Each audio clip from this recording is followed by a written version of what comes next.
बेटा वन निमो बेटा ब्याक चैप्टर यानी युजन तुहंदिस मैथमेटिक्स मज यानी बेटा चैप्टरस नाव इंटेग्रल्स।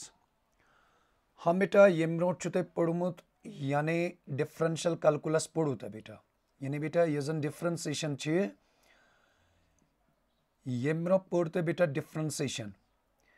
यानी बेटा डिफरेंशिएशन माने क्या गो या तुह पोड़ू पे बेटा एप्लीकेशन तम पजव तुह मगर इंटेग्रल्स यानी युजन बेटा यह चैप्टर इंटेग्रल्स अमि ब्रो वन बह तुह बेटा कि युजन पढ़ो तुह बेटा डिफरेंशिएशन यानी डिफरेंशिएशन मज क्या पोड़ में यानी बेटा युजन डिफरेंशिएशन डिफरेंशिएशन मज क्या बह बेटा करान डिफरेंशिएशन मज बेटा कड़ान डेरिवेटिव यानी बेटा डिफरेंशिएशन योजन अत मज क्या बेटा करान डिटरमाइन यानी अत मज बेटा करान डिटरमाइन डेरिवेटिव यानी योजन बेटा डिफरेंशिएशन डिफरेंशिएशन मज क्या कड़ान कड़ान बेटा डेरिवेटिव यानी बेटा तुम कह फंक्शन गिवन फॉर एग्जांपल बेटा अगर बह फंक्शन वन एक्स स्क्वायर यानी बेटा अगर मे अमुक डेरिवेटिव कड़न मे पाई यानी अमे खतर गज बेटा पावर रूल यानी पावर डाउन पावर -1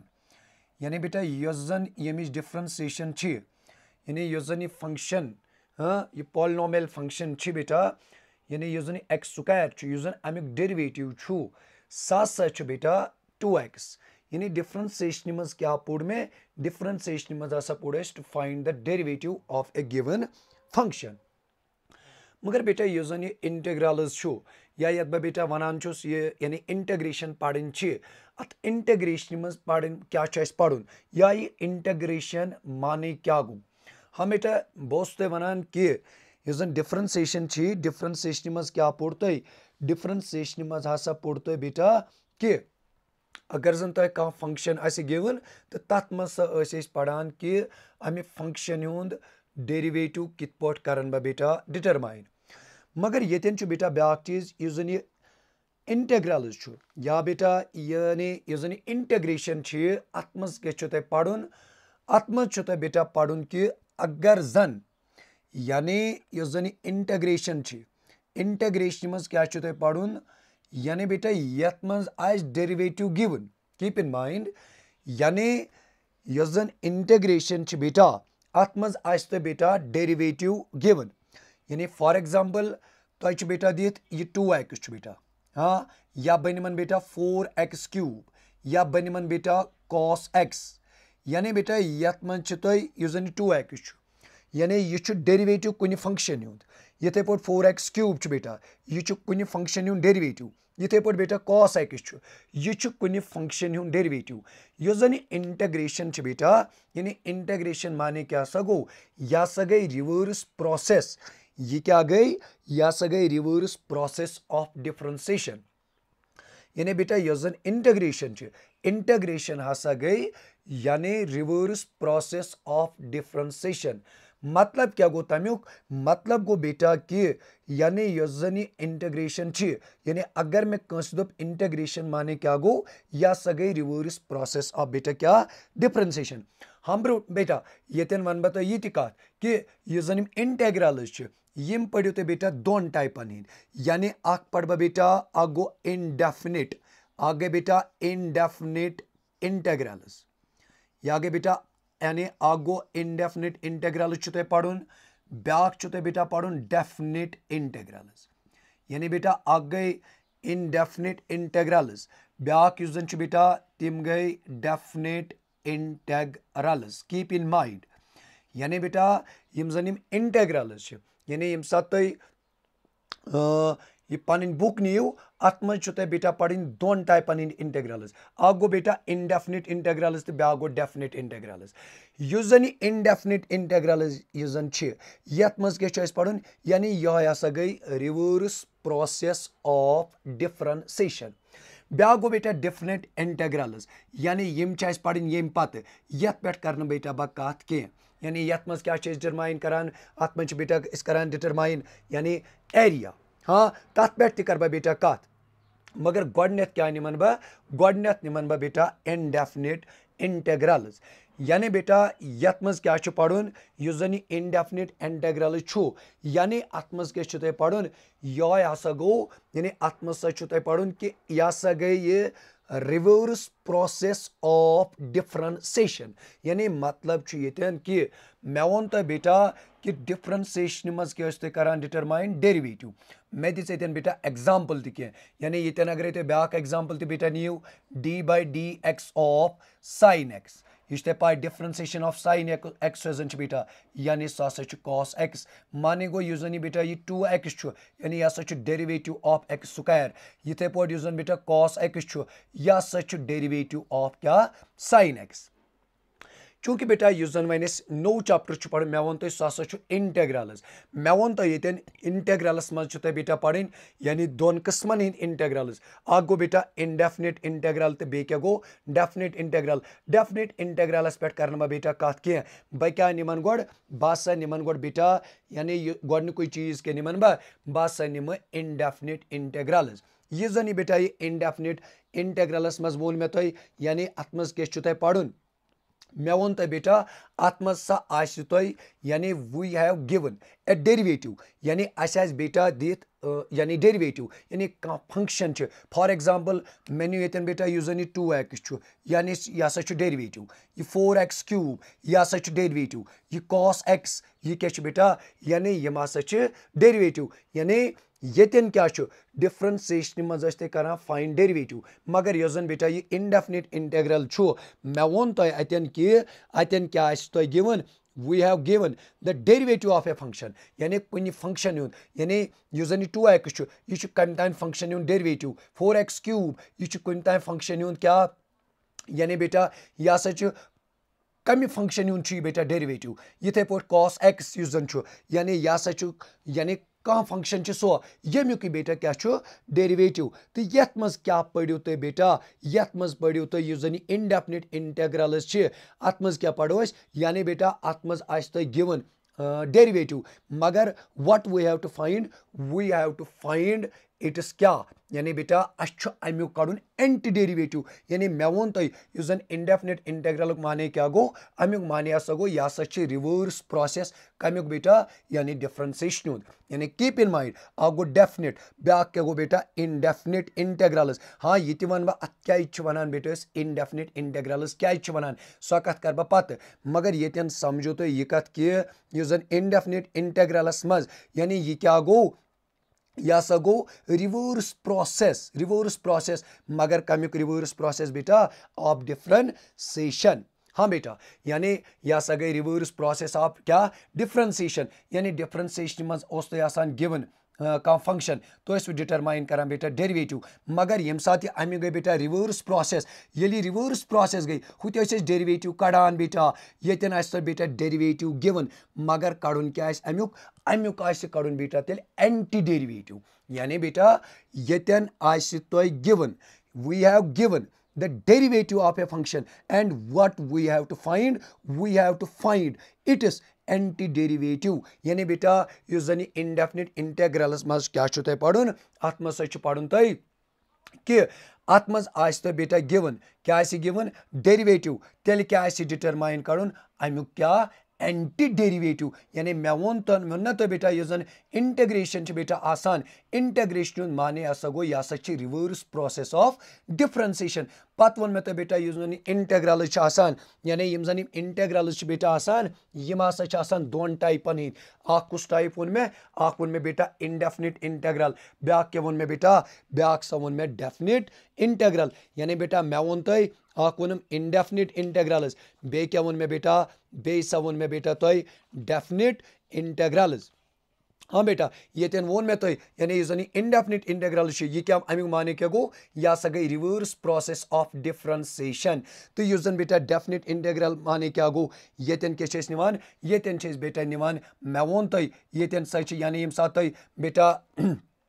अगर तुम बेटा अख प्लेन यू यानी यह वन बह बेटा अख पैराबोला हाँ ये आन वन बह बेटा ब्या पैराबोला अगर बह ये आन वन बेटा ब्या पैराबोला यह जन एक यह रीजन बेटा अत मज क्या कड़न यानी अमुक एरिया डिटरमाइन बेटा करुन यानी अमुक एरिया यु जन शेडेड रीजन बेटा अमुक एरिया डिटरमाइन करुन सह कित पे कड़ान सह क्या यह बेटा कह पर्टिकुलर शेप कह यानी ट्रायंगल कह सर्कल यह कह यानी बह कर फार्मूला अतन यह अमुक रीजनुक एरिया कित पे कर बह बेटा डिटरमाइन यानी यह जन शेडेड रीजन या बेटा बन ये पे निमन बह फिगर हाँ यह कह यानी पर्टिकुलर शेप यह कह अमुक एरिया डिटरमाइन करुन बेटा यह एरिया डिटरमाइन कित पे बह कर with the help of definite integrals यानी यथ पे कर बेटा कत कह बह कर कत इनडेफिनिट इंटेग्रल्स पे मे वो तह बेटा यानी यह जन इनडेफिनिट इंटेग्रल अत मज क्या पढ़ान यह हसा गो रिवर्स प्रोसेस ऑफ डिफरेंशिएशन या ब्याक नाव तथ बेटा दिवान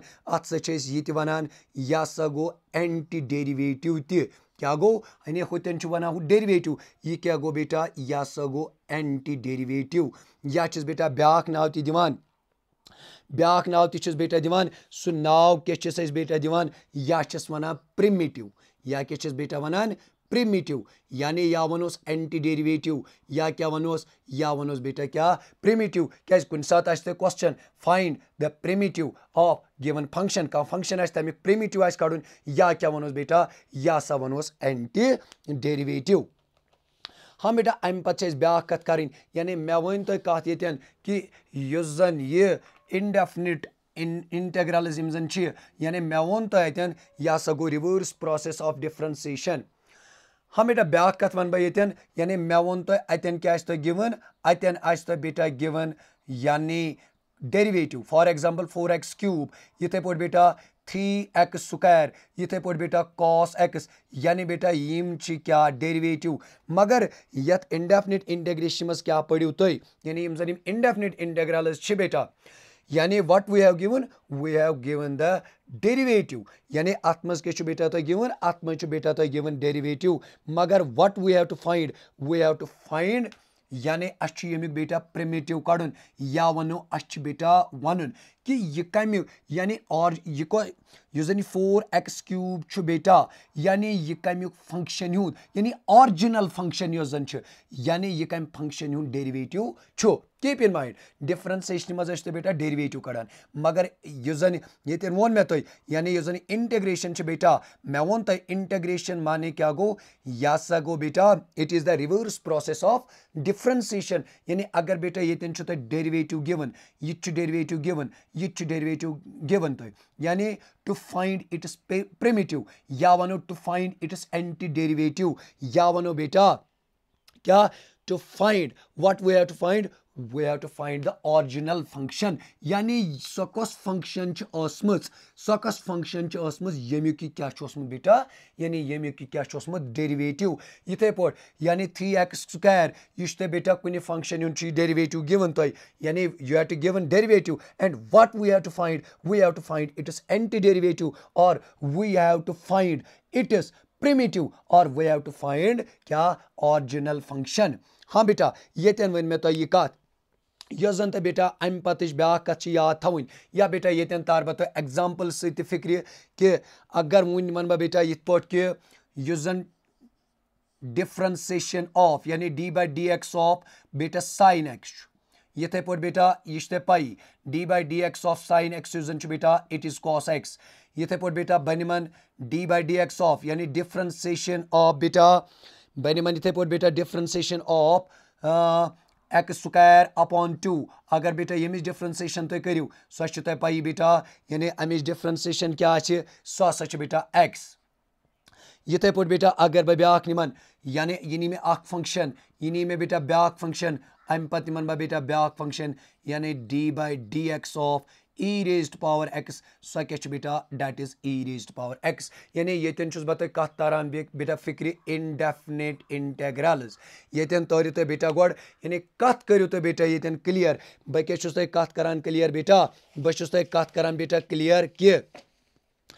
यानी indefinite integrals यानी मे वोन तुम यानी गो indefinite integrals ब्या गो बेटा definite integrals मे वोन तुम बेटा कि indefinite integrals मज क्या पढ़ान यानी it is the reverse process of differentiation यानी यमुक माने क्या गो बेटा येतन तरना तुम फिक्री कि युस जन cos x छु यानी येतन तरना बेटा तुम फिक्री युस जन cos x छु या सा छु is the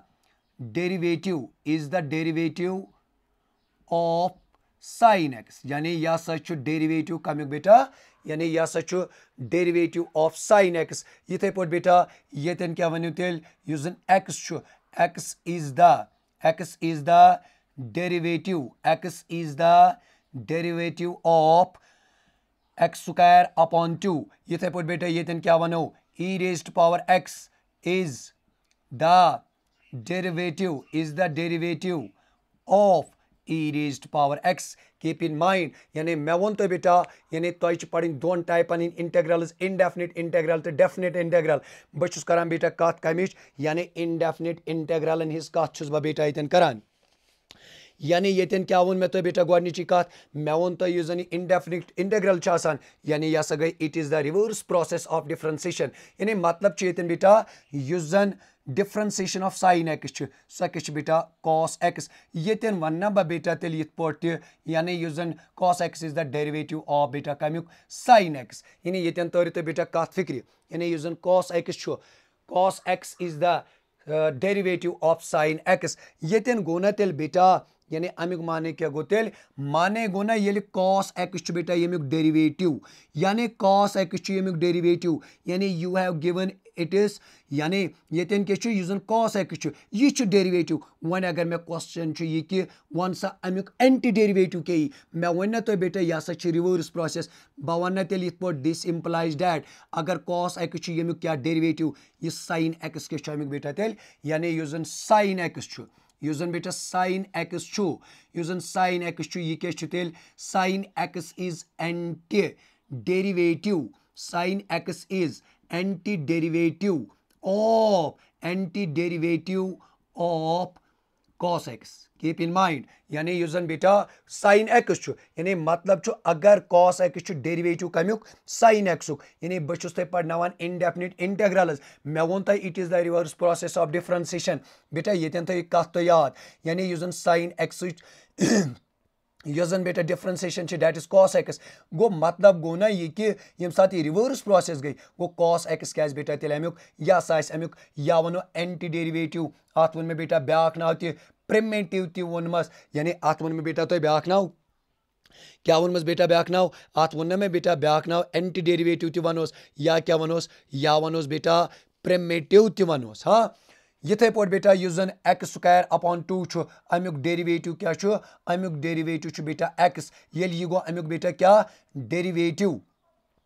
यानी बेटा युस जन यह अमुक डेरिवेटिव कमुक डेरिवेटिव x स्क्वायर अपॉन 2 गो ये क्या गो तेल अमुक ये गो बेटा तेल अमुक क्या एंटी डेरिवेटिव तेल वन्ना बा बेटा यथ पट x स्क्वायर अपॉन 2 युस जन यह anti derivative of x square upon यानी ये कमुक युजन x स्क्वायर अपॉन 2 ये क्या एंटी डेरिवेटिव यानी यह गो अमुक इंटेग्रल यानी ये वनुस युजन x स्क्वायर अपॉन 2 यह अमुक क्या बेटा यानी इंटेग्रल या वनु तो यह अमिच इंटेग्रेशन यानी यह गई अमिच क्या बेटा इंटेग्रेशन कोस गई अमिच इंटेग्रेशन x स्क्वायर अपॉन 2 कमिच इंटेग्रेशन बेटा यह x क्या बेटा इंटेग्रेशन या वनो ये x square upon 2 Amik integral या वनो यह बेटा अमुक एंटी डेरिवेटिव या वनो बेटा यह अमुक प्रिमिटिव इथे पट बेटा अगर बह एग्जाम्पल थर्ड निमन यानी युस जन e raised power x यह गई अमुक बेटा क्या डेरिवेटिव तेल वन बह e raised power x हालांकि तुम पाई डिफरेंशिएशन अत इंटेग्रेशन ती e raised power x use जन यह गो अमुक एंटी डेरिवेटिव कमुक बेटा e raised power x यानी बेटा येतन तर तुम कत फिक्र तुम क्या तर बेटा कत फिक्र तुम तर येतन बेटा कत फिक्र कि युस जन यानी डेरिवेटिव तो बे क्या तौर तुम फिक्र बेटा एंटी डेरिवेटिव हाँ बेटा यानी तुम तौर येतन बेटा फिक्र कि डेरिवेटिव तो बेके तौर बेटा तो कत ये फिक्र बे तर तो बेटा ये कत फिक्र एंटी डेरिवेटिव मगर ब्या कत थो तो बेटा ये याद सो कत क्या थो तो ये याद सो कत थो तो बेटा ये याद कि अगर जन बह वन यानी बेटा बने वन निमन बह फंक्शन अगर बह निमन बेटा वन ये यानी बेटा बह निमन फंक्शन सो फंक्शन क्या निमन बह बेटा मैंने वन फंक्शन बेटा वन निमन बह फंक्शन बेटा यानी बे निमन बेटा एक्स स्क्वायर निमन बह कह फंक्शन यानी बेटा अगर मैं वन बह निमन कह फंक्शन बेटा बह निमन बेटा फंक्शन निमन बह एक्स स्क्वायर निमन बह बेटा फंक्शन यानी अगर मैं बेटा कह फंक्शन नी वन क्या एक्स स्क्वायर नी मैं कह बेटा फंक्शन अगर बह बेटा अमुक कड़न क्या डेरिवेटिव हम बेटा तुझे पाए अमुक डेरिवेटिव युस जन यी सो 2x कीप इन माइंड इथे पे बेटा अगर बह वन कड़ D by d x of यानी क्या एक्स स्क्वायर बह कड़ बेटा एक्स स्क्वायर प्लस 1 यम साथ बेटा अमुक डेरिवेटिव कड़ियो सो गो बेटा 2x कीप इन माइंड यानी अगर तुम करो एक्स स्क्वायर प्लस 1 डेरिवेटिव हालांकि बेटा यह कॉन्स्टेंट यम साथ डिफरेंशिएशन करो यानी अत अलग अलग कड़ो अमुक डेरिवेटिव एक्स स्क्वायर गो 2x it is constant differentiation that is equal to 0 यानी सो 2x इथे पे बेटा अगर बह कड़ D by d x of क्या एक्स स्क्वायर माइनस या एक्स स्क्वायर प्लस 2 बेटा यानी सह क्या नेर बेटा सह नेर 2x इथे पे बेटा युस डी बाई डी एक्स कमुक निमन बह बेटा यानी बह निमन एक्स स्क्वायर प्लस बह निमन बेटा 3 युस अमुक डेरिवेटिव बेटा यानी सह हसा यी बेटा ये 2 यानी मतलब क्या मतलब ये बेटा यह कि यानी यम साथ तो यमन डेरिवेटिव कड़ो यानी बेटा यमन डेरिवेटिव यानी बह वना ये क्या वन बह तेल बह वना युस जन 2x यानी यह तेल प्रिमिटिव एक्स स्क्वायर यह प्रिमिटिव तेल एक्स स्क्वायर प्लस 1 यह जन 2x यह प्रिमिटिव या एंटी डेरिवेटिव या वनो बेटा इंटेग्रल या क्या वनो बेटा इंटेग्रल यानी 2x यानी बह कमुक वन इथे पे बह बेटा इन्फिनाइटली ये पे नीव x square plus 1 x square plus 2 x square plus बह हेकन बेटा एक्स स्क्वायर माइनस 3 ती एक्स स्क्वायर माइनस 4 ती एक्स स्क्वायर माइनस 5 ती दित अमि खतर क्या बेटा करान अमि खतर करान बेटा कम यानी अमि खतर हसा करान बेटा कम अत जनरलस मज क्या निवान कॉन्स्टेंट यानी इत पे मे एग्जाम्पल थ्रू तौर ते फिक्र बह क्या लिख तेल बेटा बह निम एक्स स्क्वायर प्लस सी युस जन सी बेटा यह क्या आव यह हसा गो बेटा क्या यानी युस जन सी बेटा यह क्या यह हसा बेटा क्या यानी यह हसा कॉन्स्टेंट यानी तुझे पई यम साथ यानी मे क्या कर ये बेटा वन तह हाँ बेटा ये बदल कह 2 3 400 -1 -2 यानी यह तुम नीव बेटा मगर ये क्या बेटा ये क्या कर मे हसा नी जनरलस मज कॉन्स्टेंट यानी सी युस जन C this belongs to R यानी युस जन बेटा सी यह क्या बेटा यानी यह हसा यानी युस जन सी बेटा यह हसा constant which belongs to a set of real number यह अत क्या वन यह हसा गो बेटा आर्बिटरी कॉन्स्टेंट यानी ये तर मे बेटा कत फिक्र कि यम जन नम फंक्शन यानी मे नीव x square plus 1 x square plus 2 यम गई बेटा यमन डेरिवेटिव मगर यम साथ बह 2x निमन यानी अतन मे समझुन यह 2x युस जन एंटी डेरिवेटिव या वनोस एंटी डेरिवेटिव या वनोस बेटा एंटी डेरिवेटिव या क्या वनोस बेटा या वनोस इंटेग्रल या क्या वनोस एंटी डेरिवेटिव या वनोस बेटा इंटेग्रल या क्या वनोस बेटा या वनोस प्रिमिटिव यानी युस जन 2x यमन हुंद युस जन इंटेग्रल यह नसा यूनिक क्या तुम वो बेटा मैनी डिफरेंशिएशन ऑफ एक्स स्क्वायर सो द्राव बेटा 2x मेन्यू differentiation of x square plus 1 सह द्राव 2x यानी यम जन 2x हंद इंटेग्रल सह नसा यूनिक तमें खतर क्या न्यू मे बेटा तमें खतर हसा न्यू मे बेटा कॉन्स्टेंट यत जन वनान बेटा क्या यानी बेटा युस जन यह कॉन्स्टेंट अत कॉन्स्टेंटस क्या वो मे अत वन आर्बिटरी कॉन्स्टेंट यानी मतलब क्या द्राव अतन अमे पे बेटा यानी जन इनडेफिनिट इंटेग्रल यानी बेटा अतन डेफिनिट कि यह क्या यह इनडेफिनिट तवे नमन वनान यम हसा गई इनडेफिनिट इंटेग्रल्स यानी बेटा यह अकोई कह यह बह वन एक्स स्क्वायर यह हेकन बह वन एक्स स्क्वायर प्लस 1 यह हेकन बह वन एक्स स्क्वायर प्लस 2 यह हेकन बह वन बेटा यह हसा इंटेग्रल एक्स स्क्वायर प्लस 3 यह एक्स स्क्वायर प्लस 4 मगर अमे खतर क्या कर मे बेटा कम मे हसा कर कम तेल मे हसा न्यू कॉन्स्टेंट अत कॉन्स्टेंटस क्या हालांकि बह वन अमे पते अत क्या बेटा वनान यानी मे वो तुम कॉन्स्टेंट यह कॉन्स्टेंट क्या it belongs to a real number अत कॉन्स्टेंट वन आर्बिटरी कॉन्स्टेंट यानी मतलब अगर जन x square plus C derivative क्या 2x तेल वन बह बेटा यह 2x जन इंटेग्रल यानी यह 2x जन बेटा इंटेग्रल सो इंटेग्रल क्या बेटा एक्स स्क्वायर प्लस सी तो यह सी एस क्या वनान बेटा वनान यानी यम सात वन अम पे नीव जन यह बेटा यह सी अत सी एस वनान कॉन्स्टेंट ऑफ इंटेग्रेशन यानी बेटा जन यह सी अत सी एस क्या बेटा वनान अत सा वनान बेटा कॉन्स्टेंट ऑफ इंटेग्रेशन यानी तवे बेटा वनान इनडेफिनिट इंटेग्रल वनान तवे क्या वनान तिकाज यह जन 2x यह एक्स स्क्वायर बेटा डेरिवेटिव यह 2x यह एक्स स्क्वायर प्लस 1 डेरिवेटिव क्या मे वो अम ब्रोह कत कि जन d/dx ऑफ मिसाल के तौर पर बन बेटा sin x हाँ sin x जन डेरिवेटिव सह cos x अमुक माने गो जन cos x इंटेग्रल बेटा सह sin x यथे पे बेटा बह हेक लिखित जन d/dx of sin x plus 1 निमन बह बेटा सती बेटा cos x तमुक माने गो ना cos x तेल इंटेग्रल कमुक sin x cos x तेल इंटेग्रल कमुक sin x प्लस 1 तवे क्या दोप मे बेटा अतन निवान कॉन्स्टेंट जनरलस मज यानी sin x प्लस c सह बेटा सह हसा cos x तमुक माने गो जन sin x प्लस c